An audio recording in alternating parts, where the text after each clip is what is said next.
안녕하십니까, 영문정사 정동수입니다. 오늘은요 정치인 유승민에 대해서 사주와 신점을 보겠습니다. 유승민은 누구인가 이렇게 생각도 해보고, 유승민은 정치인으로 마지막 성공을 할 것인가 이런 생각을 하기도 합니다. 유승민이 66살, 한국 나이는 66살이고 만으로 하면 65세가 될 겁니다. 그래서 정유생이라고 그래서 닭띠라고 그러죠. 동짓달 18에다 이렇게 보시면 좋습니다. 음력으로. 근데 이걸 바꿔서 말하면 정축 소달이고 갑신날이다.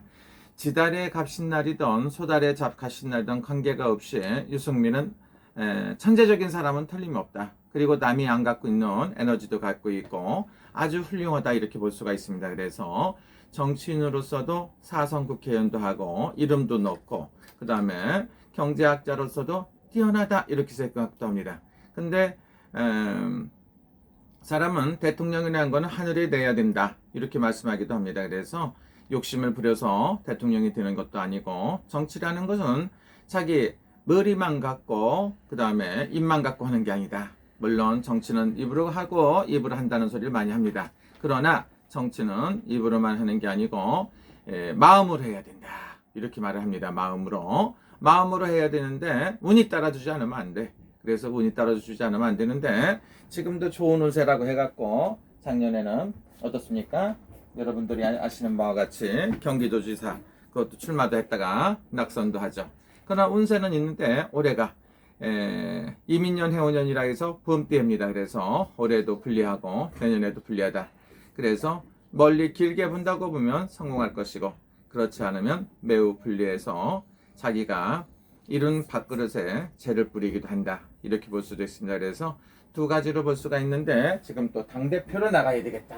또 근데 천재 정치인이다, 잘생기고 똑똑하고 얼마나 좋습니까? 천재적이고 집안도 좋고. 그런데 그 당대표라든가 이런 건 쉽지 않다. 된다고 하더라도 하루도 쉴 날이 없다. 왜 그러느냐 물어봤더니 이렇게 말을 합니다. 정치를 하려면 상대방이 적이 없어야 되는데 상대방 적보다 내부적인 적이 너무 많고, 국민의힘에서 보수에서 지지하는 세력이 너무 없기 때문에 쉽지 않다 이렇게 볼 수가 있죠. 그래서 그러면 현재 1위다 하는데, 1위라는 거는 호랑이가 어르 하는 범띠이기 때문에 올 내년은 쉽지 않다. 그래서 마음으로 사람을 사고 인맥 관리를 더 해야 됩니다. 사람이 없는데 어떻게 하겠습니까? 그리고 유승민은 좋아하는 사람보다 싫어하는 사람이 더 많고 내부 적이 많기 때문에 정치인으로서는 불리하다 이렇게 볼 수가 있고요. 훌륭한 천재 정치인 유승민이가 성공하기 위해서는 입을 조심하고 내부적인 적을 만들지 말고 올바른 승부수를 띄워갖고 해야 된다 이렇게 볼 수가 있습니다. 여러분들 좋은 시간 되시고, 유승민이가 국민의힘의 당대표가 된다. 그러니까 조합을 안 서기신 분도 있고 과연 될까 합니다. 다 됐다고 보더라도 막판에 승부수가 갈리고 굉장히 불리하지 않나 이런 생각도 듭니다. 그리고 유승민 씨가 정치인으로서 사람으로서 성공하기 위해서는 사람을 품을 줄 알고 마음으로 정치를 해라. 마음으로 사면 반드시 성공할 것이다 이렇게 봅니다. 감사합니다. 영문정사 정동수였습니다. 유승민의 신점과 사주.